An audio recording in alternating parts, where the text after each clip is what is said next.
In December 1985, the peaceful community of St. Croix Falls, Wisconsin, was rocked by a violent crime that would remain unsolved for nearly 40 years. On the early morning of December 12, 1985, Yvonne Menke, a 45-year-old mother of 4, was found slain in the stairwell of her apartment building. The investigation into Yvonne's demise quickly revealed a complex web of personal relationships and unresolved tensions. This suggested that the crime was not a random act of violence, but rather a deliberate and calculated act. Despite extensive efforts by law enforcement, the case remained a mystery for decades, until a breakthrough split the case wide open. Yvonne Menke, a 45-year-old mother of 4, was a well-regarded member of the local community.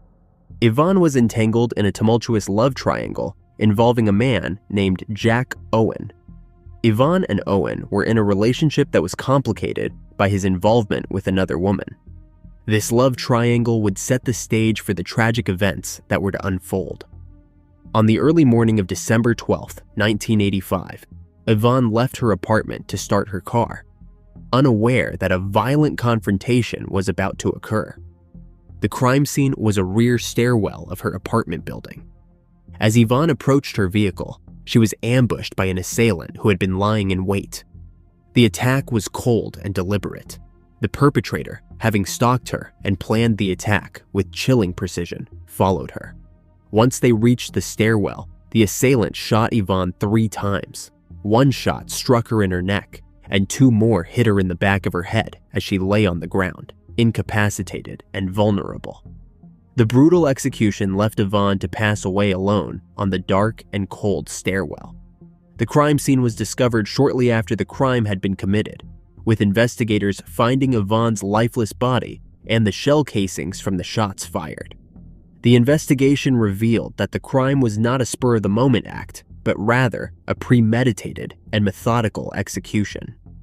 Following the discovery of Yvonne's body, law enforcement immediately launched a comprehensive investigation into her slaying. The initial focus was on gathering evidence from the crime scene. Detectives meticulously examined the rear stairwell of her apartment building, collecting the shell casings and other potential forensic evidence. Despite their efforts, the investigation faced significant challenges due to the limited number of witnesses and the early hour at which the crime occurred. The community was quiet, and no one reported seeing anything unusual that morning. The forensic evidence collected, including the bullet casings, was sent for analysis. But without immediate links to a suspect, progress was slow. Detectives explored various theories about the motive behind the crime, but the case remained unsolved, and the investigation grew cold over time. In the years that followed, the case was assigned to a cold case unit. Detectives in this unit revisited the evidence and re-examined the case with fresh perspectives and the benefit of new forensic technologies. Advances in forensic science, such as improved DNA analysis techniques, were applied to the evidence in the hope of finding new clues. Despite these renewed efforts, the investigation did not immediately result in any breakthroughs, at least not until 2022. In 2022, investigators got the break they had been desperately hoping for. Enhanced forensic techniques led to the identification of a DNA match, which linked the evidence to a specific individual previously unknown to the investigation. This individual, Mary Jo Bailey, had lived under the radar for decades. But once her name surfaced, a deeper investigation revealed her possible connection to the case.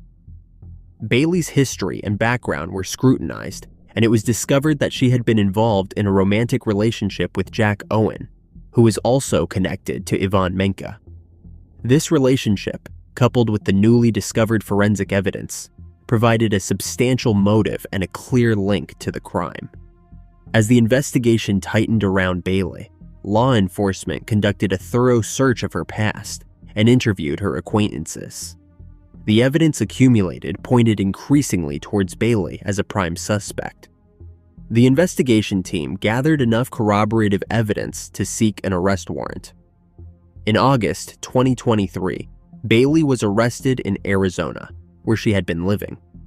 Bailey was charged with first degree and the arrest received significant media attention due to the dramatic turnaround in a case that had gone cold for nearly 40 years. Following her arrest, Bailey was extradited to Wisconsin to face trial. The judicial process began with a series of pre-trial motions and hearings.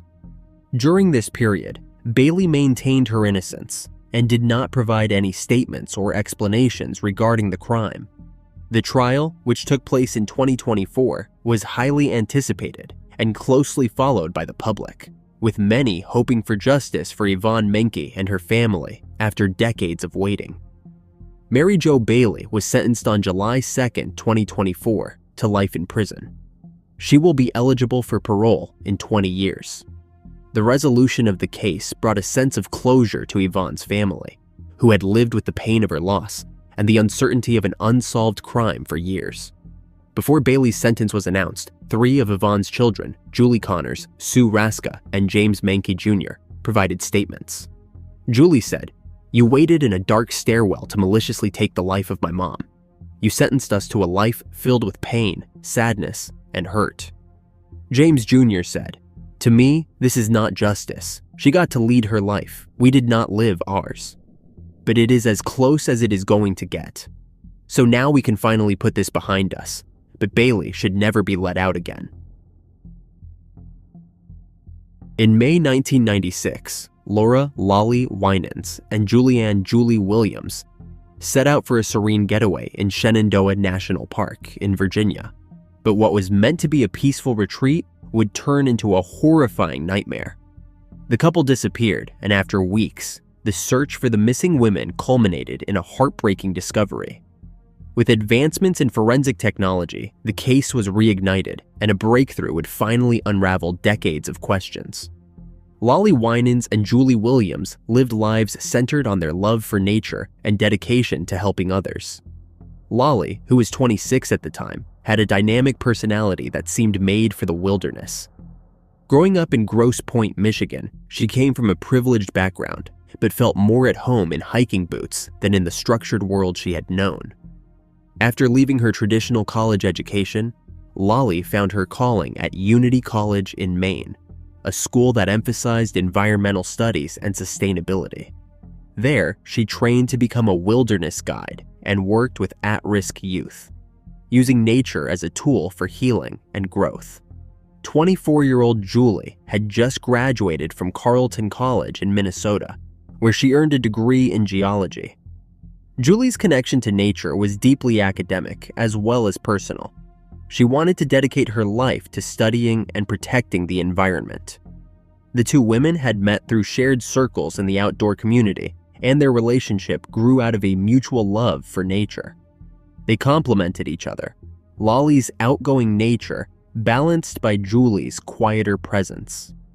Together, they planned a trip to Shenandoah National Park in May 1996 as a way to celebrate their love and take a break from their busy lives. But what should have been a peaceful trip ended in unimaginable tragedy. As the sun set on May 24, 1996, the peace of Shenandoah National Park was disrupted. Lollie Winans and Julie Williams, who had been relishing their getaway, had promised to check in with their families regularly. When days passed with no word from them, concern began to mount.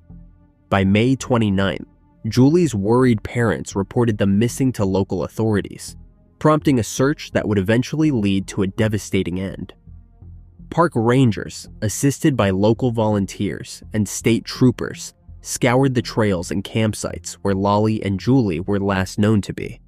Their task was daunting, as the vast expanse of the park, combined with the dense foliage and rugged terrain, made the search challenging. It was not until June 1st that the search yielded a breakthrough. Rangers, their concern growing with each passing hour, combed through a more secluded part of the park near the Skyland Resort.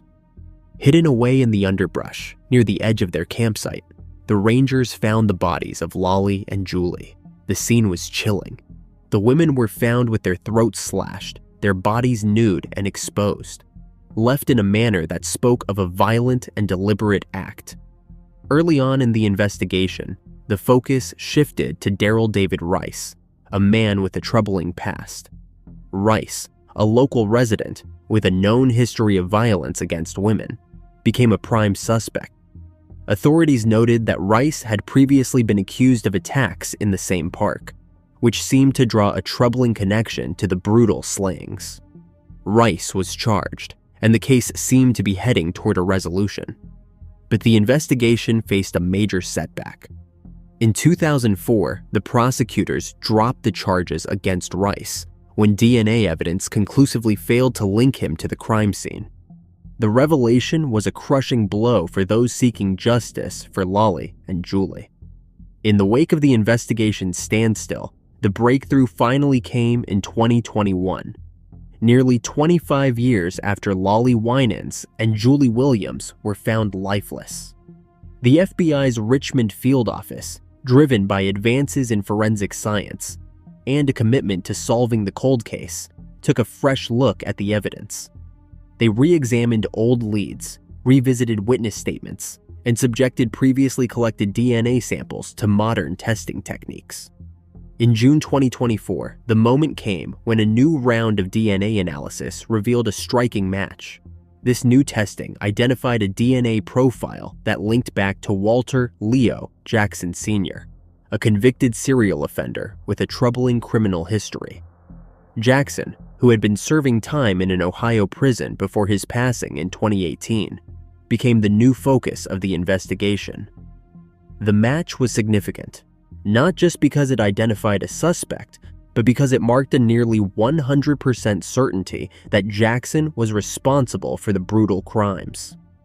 Despite Jackson's passing, the revelation of his identity brought a mix of relief and sorrow for the families.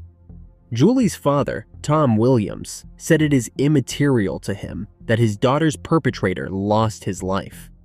He said, "Knowing that it is truly the right person involved in the slayings and other assaults, that he is the right person, is good.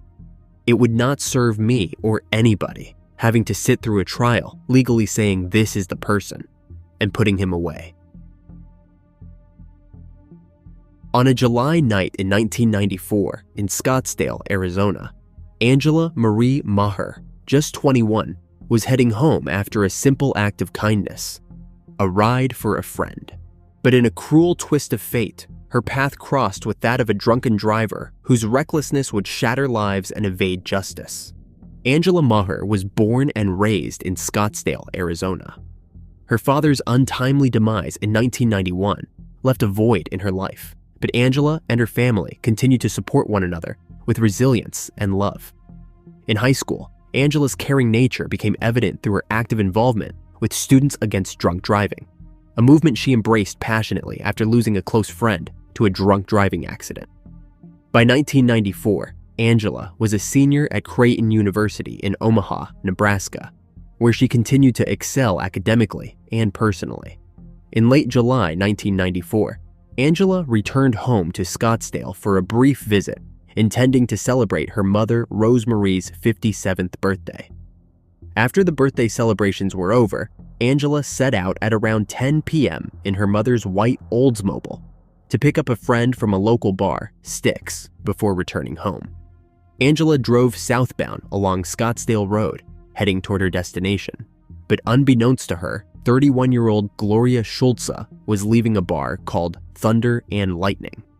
Gloria, having consumed a considerable amount of alcohol, was visibly impaired as she got behind the wheel of her maroon van. Moments before the collision, Gloria's van, traveling in the opposite direction as Angela's, drifted across the center line. Despite Angela's attempt to warn Gloria with a horn blast, the driver of the van failed to correct her course. The two vehicles collided violently, with Gloria's van slamming into Angela's car and driving over it. The crash occurred just 5 minutes from Angela's home. The impact was catastrophic. Angela, who was not wearing her seatbelt, suffered severe blunt force trauma to her head. Emergency responders arrived quickly, but the severity of the crash meant there was nothing they could do. Angela was pronounced deceased at the scene. As the news spread, Rose Maher, who had been anxiously waiting for her daughter's return, was met by police officers shortly before 1 a.m. They informed her that Angela had been in an accident. The heartbreaking news that her daughter's life had been cut short by a drunk driver was just the beginning of a prolonged and painful fight for justice. Gloria remained at the scene, and her condition was evident from the start. The police noted her bloodshot eyes, slurred speech, and the strong odor of alcohol. A breathalyzer test revealed her blood alcohol content to be 0.15, well above the legal limit, and traces of marijuana were also found in her system. Despite these clear indicators of intoxication, the legal response was astonishingly lenient. Gloria was not arrested immediately, but was instead taken to the hospital for treatment of her injuries. This decision sparked outrage and confusion within the Maher family, who struggled to understand why Gloria remained free while they were left to bury their daughter. The legal proceedings then commenced with Gloria facing charges of manslaughter and reckless endangerment. Employing a high-priced attorney, Gloria's defense team succeeded in obtaining 6 postponements of the trial. Throughout this period, Gloria was ordered to submit to substance testing and report to the court weekly, but she began to miss appointments and failed to comply with these requirements. As the trial date approached in April 2001, Gloria Schulze began preparing for her escape. Within weeks of the scheduled court appearance, she sold 2 of her vehicles and liquidated her credit cards, making her departure less conspicuous. By the time the trial began, Gloria had vanished. Her empty seat in the courtroom sparked the beginning of a nationwide manhunt. Gloria's disappearance was a severe blow, leaving the family with a profound sense of betrayal and frustration. Despite extensive efforts, including features on America's Most Wanted and various national media outlets, Gloria Schulze remained elusive.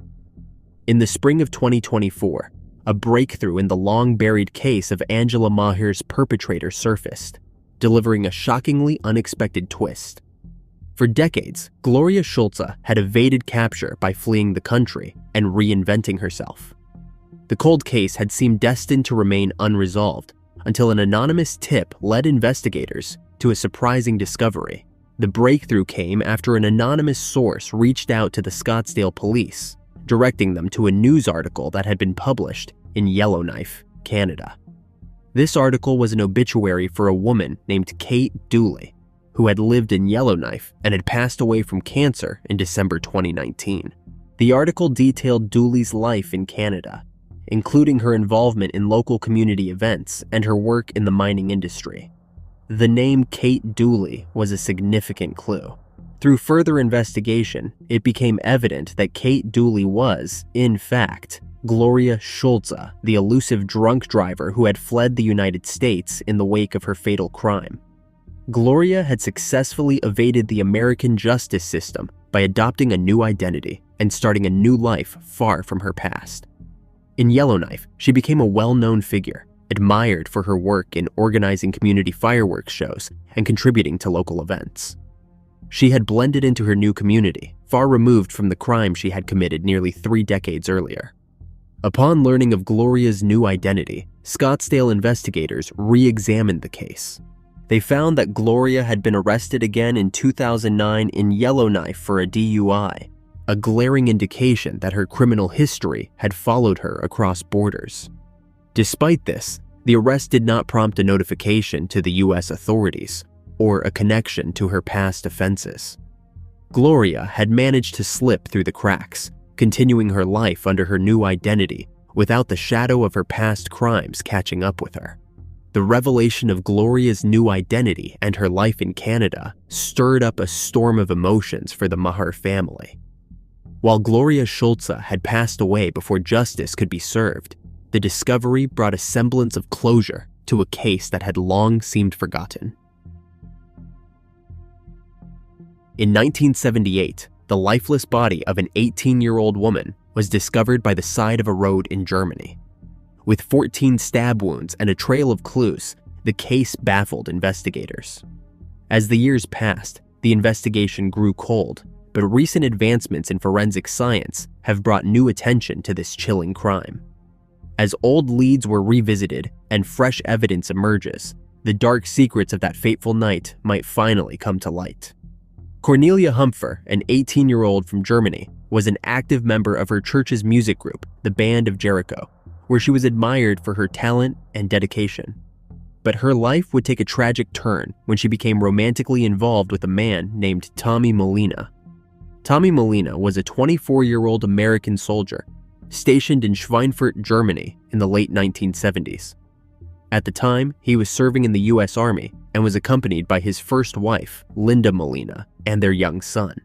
The Molina family's presence in Schweinfurt was part of the broader American military commitment in Germany, which involved numerous service members and their families stationed across the country. Cornelia's relationship with Tommy was fraught with complications. They had to keep their ongoing affair a secret from Tommy's wife, and would often sneak around in secluded spots or in the confines of his car. Things would eventually take a dark and violent turn. On the morning of April 21st, 1978, Cornelia Humpfer's body was discovered by the side of a road in a quiet area near Schweinfurt. The scene was grim. She had been violently stabbed 14 times in the neck and back. Initial inquiries led investigators to a witness who reported seeing a small car with a green license plate in the vicinity of the crime scene. This detail was significant because American military vehicles in Germany often had green plates. The car description matched a Fiat 124 owned by Tommy Molina.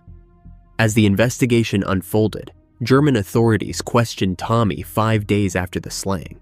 He claimed he had been at home with his wife, Linda, that evening. When she was questioned, Linda could not recall the details of that night, which cast doubt on Tommy's alibi.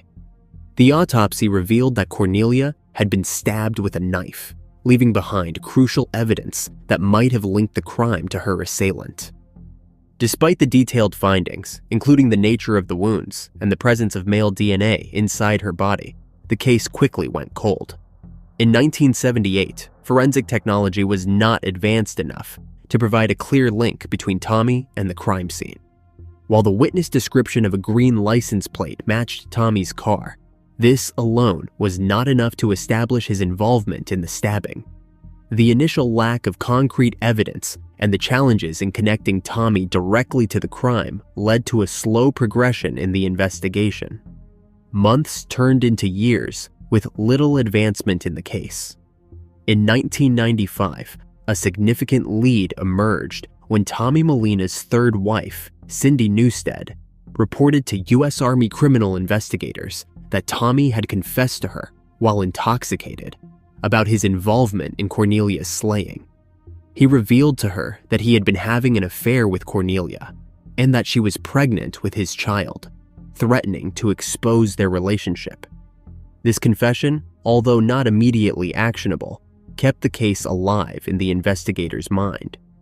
Despite this lead, Tommy denied any involvement when questioned again in 1996, and the investigation stalled. But advancements in DNA technology in the following decades provided new hope. In 2019, German authorities decided to revisit the cold case. They requested a fresh blood sample from Cornelia's body, which had been preserved since the crime. A federal warrant was issued in October 2020, allowing the FBI to obtain a new blood sample from Tommy Molina. The forensic analysis of this sample, compared to DNA recovered from Cornelia's clothing, confirmed a match. In June 2023, Tommy Molina was arrested at his home in Gering, Nebraska, after a decades-long investigation. He was then awaiting extradition to Germany, where he faces the possibility of justice for the crime. Linda Newstead and Tommy divorced in 1996, and he and Linda, his first wife, got back together, with her supporting him at his extradition hearings. Tommy's lawyers argued that the prosecution's case was too flimsy to warrant extradition at a series of hearings since his arrest last year. But in May 2024, the U.S. District Court agreed to the extradition and said he will be flown to Germany in the next few weeks. In June 2024, he arrived in Germany. Tommy was brought before a judge of the Schweinfurt District Court immediately after his arrival in Germany. His trial date will be announced soon, He faces up to 15 years in jail.